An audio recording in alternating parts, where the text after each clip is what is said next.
मध्य प्रदेश विधानसभा की सभी 230 सीटों पर इसी साल के अंत में चुनाव होने हैं। मध्य प्रदेश में मुख्य मुकाबला बीजेपी और कांग्रेस के बीच है। प्रदेश में अभी बीजेपी की सरकार है और शिवराज सिंह चौहान मुख्यमंत्री हैं। शिवराज के नेतृत्व वाली सत्तारूढ़ बीजेपी सरकार सत्ता विरोधी लहर से लड़ने में कोई कसर नहीं छोड़ रही है। मतदाताओं को लुभाने के लिए कई लोक लुभावन योजनाओं और मुफ्त उपहारों की भी घोषणा लगातार की जा रही है।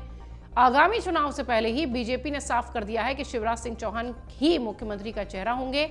ऐसे में शिवराज सिंह चौहान को लेकर कुछ मीडिया रिपोर्ट्स में खबरें चल रही हैं कि एंटी इनकम्बेंसी का जो असर है वो शायद शिवराज सिंह चौहान की सरकार पर दिख सकता है। एक मीडिया रिपोर्ट में यह दावा किया गया कि जिसमें मध्य प्रदेश की जनता का कुछ अलग मूड दिखाई पड़ रहा है। मीडिया रिपोर्ट के अनुसार जनता चाहती है कि बीजेपी को मध्य प्रदेश विधानसभा चुनाव शिवराज सिंह चौहान नहीं बल्कि नरेंद्र मोदी के चेहरे पर लड़ना चाहिए। इस रिपोर्ट में यह भी दावा किया जा रहा है कि जब आम लोगों से मुलाकात हुई और मध्य प्रदेश की जो जनता है उनसे बातचीत हुई तो उसमें बीजेपी को मध्य प्रदेश में किसके चेहरे पर लड़ना चाहिए, इसके जवाब में 37% लोगों ने यह कहा कि पीएम मोदी के चेहरे पर चुनाव लड़ना ही भाजपा के लिए फायदेमंद होगा और कांग्रेस को इससे नुकसान मिलेगा। 24% लोगों ने शिवराज का समर्थन किया। ये कुछ मीडिया रिपोर्ट्स ने अपने जो जनता से बातचीत करने के बाद ये बात की है। खास बात यह है कि कांग्रेस का दामन छोड़ बीजेपी में शामिल हुए ज्योतिरादित्य सिंधिया प्रदेश में बढ़ते कद के साथ दिखाई पड़ रहे हैं। लोग उन्हें चाहते हैं। बीजेपी को ज्योतिरादित्य सिंधिया के चेहरे पर चुनाव लड़ना चाहिए। इस तरीके की भी बातें इस वक्त मध्य प्रदेश की जमीन पर हो रही हैं।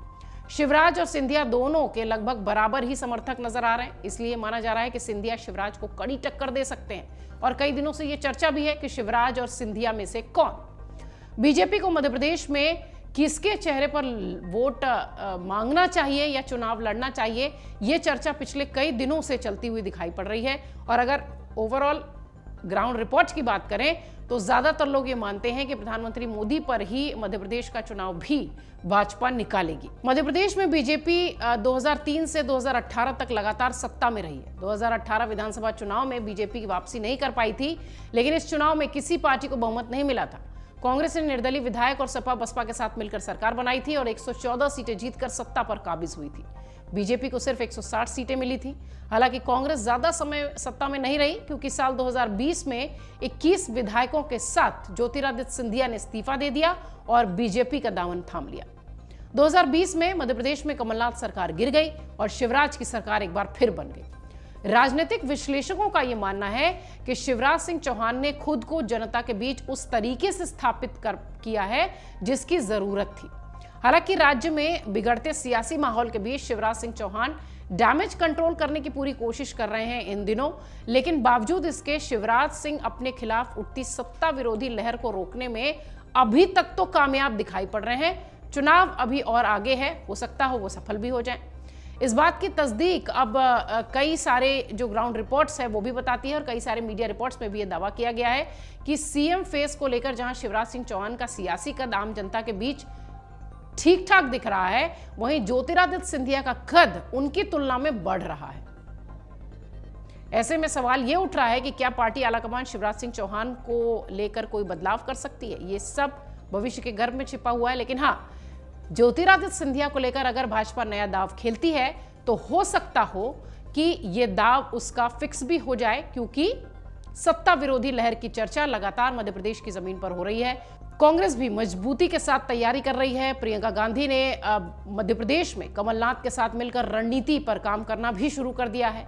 अब इन सब के बावजूद शिवराज सिंह चौहान की अगर लोकप्रियता सिंधिया की तुलना में थोड़ी सी कम होती है तो निश्चित तौर पर आलाकमान के लिए यह चिंता का विषय है। लेकिन मीडिया रिपोर्ट्स का यह दावा है कि एमपी चुनाव भी बीजेपी प्रधानमंत्री मोदी और शिवराज सिंह चौहान के साथ ही लड़ेगी, लेकिन हाँ, प्रधानमंत्री मोदी पर निर्भरता ज्यादा होगी। अमर उजाला अब आपके टीवी पर भी। अपने स्मार्ट टीवी पर YouTube पर सर्च करें अमर उजाला, चैनल सब्सक्राइब करें और देखें ताजा खबरें, वो भी HD क्वालिटी में। और हाँ, बेल आइकन दबाना ना भूलें ताकि हर खबर हो आपके घर। अमर उजाला, निष्पक्ष, निर्भीक, निरंतर।